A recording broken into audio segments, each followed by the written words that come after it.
Okay, what's up, y'all? Just saying, Sixers coach Brett Brown has been relieved of his duties, has been fired. He's out of here. And listen, I'm not here to say yes and all of that, even though I'm happy it happened really for the team, nothing against the guy, whatever. I just think you just can't coach like that, man. Like, especially in-game adjustments and all that kind of stuff. He has one philosophy. He likes to just play Euro ball. And he comes in with somewhat of a plan, I guess, whatever plan he thinks he has, even though his players don't always know what their role is. We've had Al Horford as well as Josh Richardson say that they weren't sure what their role is. Even Joel Embiid said that one time. That's a bad thing to have people say, that they don't know what their role is, right? So maybe he had a plan, maybe he didn't. But the point is, whatever the plan he thinks he has, whenever he faces a coach that actually adjusts, that counters his initial plan, and it works effectively, he never has a counter to that person's counter. So that's why the Sixers always end up in these droughts where they go for 4 minutes and they can't score. They'll get the ball into Embiid, for example, like they were able to do successfully in this last bout against the Celtics. And then as soon as the Celtics start jumping the routes, all of a sudden the Sixers are just all messed up, right? So it's a good thing, man. Moving on from that, I feel as though it's 2 years too late. I would have got rid of him that first time when we lost to the Celtics, when he had his Euro squad with Redick, Bellinelli, Ilyasova, Dario Saric, and all those guys, and he couldn't get it done with them. I mean, they got destroyed 4-1 to the young Celtics team without Kyrie Irving. Okay, so, good riddance, man, for that. I'm glad I haven't heard that they're going to get rid of Elton Brand. I don't think Elton Brand should be let go. I don't believe in just letting motherfuckers go just after one bad off season and all of that, right? Everybody loved Elton Brand when he got Jimmy Butler up in here for Dario Saric and Robert Covington, right? Everybody loved Elton Brand then. Okay, and then he was able to actually get us Tobias Harris for Landry Shamet, a late first round rookie player, or second round, whichever Landry Shamet was. And he's a decent player, but you were able to give us Tobias Harris for that. Brett Brown should have been able to win the title last year with that team. Okay, that's what a good coach would have done, right? So I'm glad that we moved on from that. Now, I wanted to say a few things about stuff I've heard this morning, all damn listening to the radio.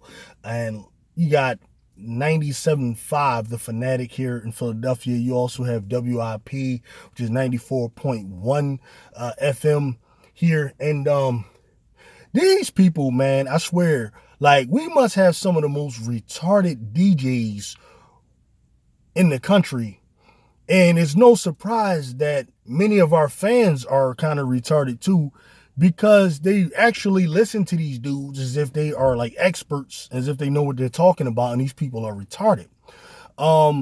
And I'm surprised actually at some of what I'm hearing about some NBA players, like a Scottie Pippen of all people, who on one of them shows on ESPN today he suggests that the Sixers should trade Joel Embiid. After watching this series where he got you 30 and 10, he talking about the Sixers should trade Joel Embiid, who got you 30 and 10. So I'm going to trade Joel Embiid, and if I keep Ben Simmons, I'm going to keep a motherfucker that's getting me 16 and 8. Since when in the history of basketball do you build around a guy that can get you 16 points and 8 assists? No, you build around a guy that's going to get you 30 and 10. I mean, if you're going to trade anybody, right? But honestly, let me just keep it real with y'all. My first move wouldn't be to trade anybody. First order of business is what they did. Get a new coach up in here, and then listen to what he has to say. See what type of team he wants to build. Whether or not he's going to build around these two guys, give it a shot for a year or so. See if they listen, see if they don't, right? You got to fill that stuff out first, because you don't just go breaking up a team that's going to get you the playoffs, right? And then, all right, let me just back up real quick. You got Ike Reese, right? Sixers, I'm a former Eagles player. He's loved in the city, but he was kind of like a little backup special teams guy, right? For the Eagles. Ike Reese, he talking about you can't really trade Simmons or Embiid. I believe this is the point he was making. You can't trade Ben Simmons or Embiid because nobody will want either one of them. All right, first of all, Ike Reese, we know you're not getting on the phone talking to nobody. So you're just talking out your ass based off of like what your opinion is of these players. Obviously, you can have your opinion whatever you want about the players, but that has nothing to do with the opinions of them around the league.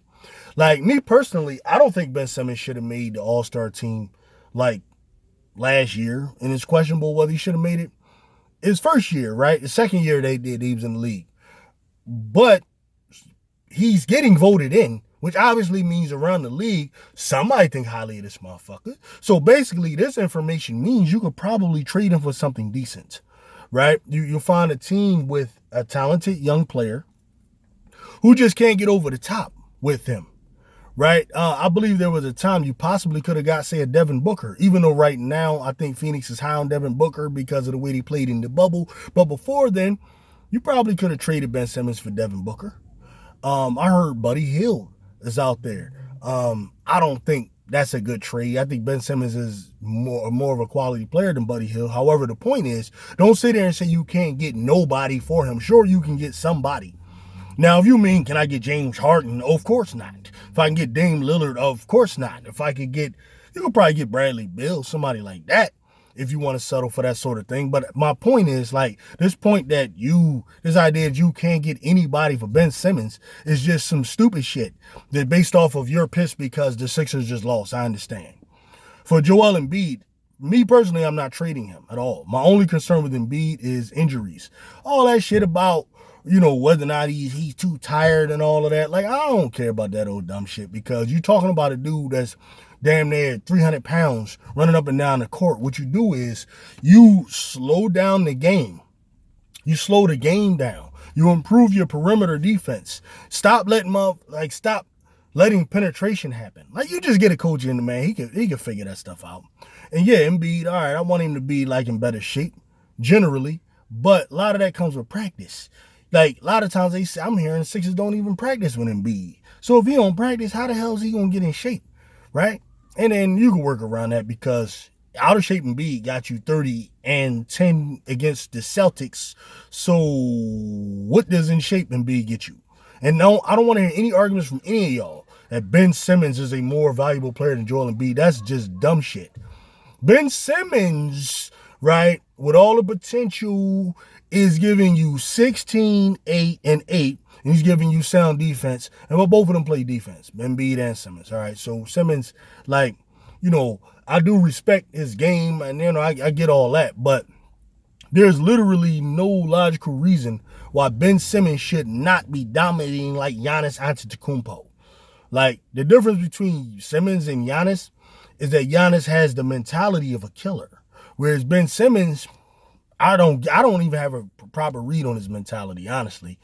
Sometimes I think he just don't give a fuck. Sometimes I think he'd kill it. Like when LeBron James come to town, he want to play. Then as soon as Trae Young come to town, he act like he don't want to play. He sit out there and let Trae Young just cook him for 35, and he's supposed to be this crazy defender and all of that. And I don't want to hear excuses about Trae Young small. I don't care. You a top dude, right? When it comes to defense. Right. So, no. We don't need to be just trading Joel Embiid. And honestly, I'm not even trying to trade Ben Simmons until I get a coach in here who looks at the situation and decides what he wants to do. And I believe it'll be easy to get a coach because you're not asking a coach to coach a team that won 20 games last year. You're not getting a coach in here to coach a team that won 30 games last year. You're getting a guy in here who's going to coach a team that's definitely going to go to the playoffs, as is. All he needs to do is figure out a way to get them just over the hump and over the top. And Scottie Pippen, your bitch ass shouldn't be talking like that, all right? Talking about trade Joel Embiid because of where we at. because 3 years they didn't get past the second round. What are you talking about? Scottie Pippen, your bitch ass remember 1988, 89? You remember when y'all couldn't get past the bad boy Pistons? Do you remember when it was game 7? Your bitch ass averaging like 15 points or something like that. Game 7, you remember that headache, Scotty? With Jordan doing everything? You remember that? Could you imagine if Jordan was out and you had to carry against the bad boy Pistons? Well, you put Mike in that situation. Come on, man. Joel Embiid is 26 years old. How old were you when that happened? Just think about it, man. LeBron didn't win a title until he was what? 28, 29? Jordan didn't win until he's 28, 29. Not saying Embiid going to win. Not saying that's going to happen when he's 28, 29. But you don't just go getting rid of 30 and 10, like that. Like in the regular season, Joel Embiid is a guaranteed 24, 25, 12, 13 boards. You don't just get rid of those guys. Like, think about Kevin Garnett. Kevin Garnett, for years, was just giving you 20 and 10 in Minnesota for years and years and years and years and years. And then eventually he goes over to join up with Ray Allen and Paul Pierce, and they like the best team in the league. Like, no, you get Joel Embiid the right pieces around him, and you can get something done. Like, I don't know what these people are talking about. You don't get rid of talents like that. It never works out. When we got rid of Charles Barkley, we got Jeff Hornacek and all these other corny-ass dudes in here, we weren't doing anything. We went down. When we got rid of Allen Iverson and we got Andre Miller and whatever else little trash you got, the Sixers went down. You don't get rid of that type of talent, man, just because you upset because they just lost. No. You get a new coach in here, new vision, new ideas, and we see what happens. So anyway, man, Brett Brown was fired. It's good stuff. You know what I mean? So I look forward to seeing what we're going to do. It's Tobias. This is Tobias. Man, that was disappointing, bro. That was disappointing, but, Tobias, man, like I said, I don't go in on him as much because he's to me, he's a third, fourth option on the team, man. He's one of the best third options in the league, honestly. But I expect more from him in those situations. And even him, he's a young player too, 26, 27. This idea you can't improve after that is just dumb. You know what I mean? So, like I said, man, we gonna see. We gonna see what happens.